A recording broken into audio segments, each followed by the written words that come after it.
Forewarned weather. Good Monday morning, Utah. Time is currently 6:46. I hope that you were able to get outside and enjoy this past weekend. It was absolutely beautiful, and we had views like this. This was shared by Chris Williams, Thanksgiving Point, northern Utah County in Lehigh. Partly cloudy skies, stunning views, and down to our valley floors in northern Utah. It definitely looks like fall. Absolutely stunning. So the reason why I said I hope that you were able to get outside and enjoy this weekend is because as we go throughout this week, we're going to see changes, and steady changes at that. We do have a cold front that's currently working its way across the northern half of the state. It's not a very strong cold front, as the main driving force of this particular front is going to be down to our south. But as you'll see, we do have a few spotty showers up north, and we can't rule out at least a slight chance as we go through the day. By the time we get into the second half of the week, though, we'll see an even stronger cold front move in. We'll talk more about that in just a moment. In the meantime, here's what it currently looks like. Utah State University overlooking Cache Valley with the twinkling lights down in the valley, where we're currently sitting at 46 degrees in Logan, 48 in Park City, 52 in Salt Lake, 49 in Cedar City, and 59 in St. George. The vast majority of us across the Beehive State are waking up with temperatures in the 40s and 50s. I'd call that a comfortable start. And your out-the-door forecast along the Wasatch Front. After our comfortable start, we'll be in the middle 60s by your lunch hour.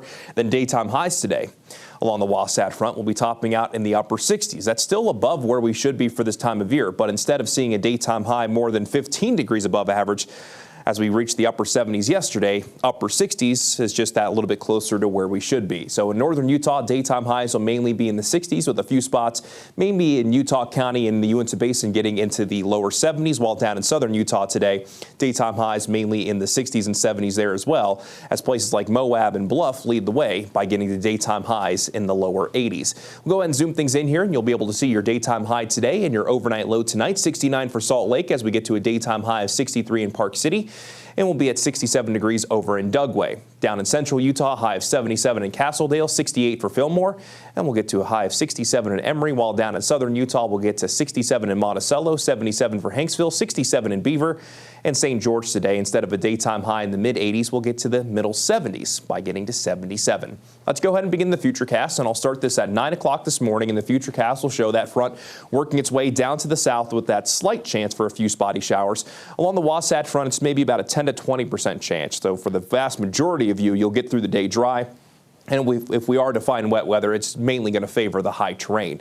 Then as we go from tonight into tomorrow, that front moves away to the east. And then for our Tuesday, for most of us, it's mostly sunny to partly cloudy skies, daytime highs within a few degrees of where we should be for this time of year. And then once we get into our Wednesday, it's almost going to be a bit of a day of transition. That's because on Wednesday, a front's going to start to approach from the northwest, and that's going to lead to some pretty big changes for the end of the work week into this upcoming weekend. Let's show you the mechanics of all this by going through the upper level Futurecast. We have that cold front moving through today, and as I mentioned, the core of that system is down to our south. That's why our wet weather potential really isn't all that high.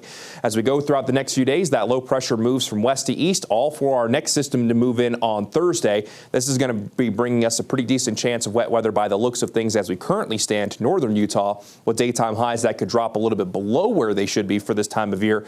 But forecast models are becoming increasingly optimistic that we'll see a trailing system arrive by this weekend. And if we do see this system move in this weekend, we'll be looking at a good chance of wet weather across the state, with daytime highs that'll likely cool off well below where we should be for this time of year. And you'll see that represented here on the 7-day forecast, where in St. George we'll be in the mid to upper 70s over the next few days.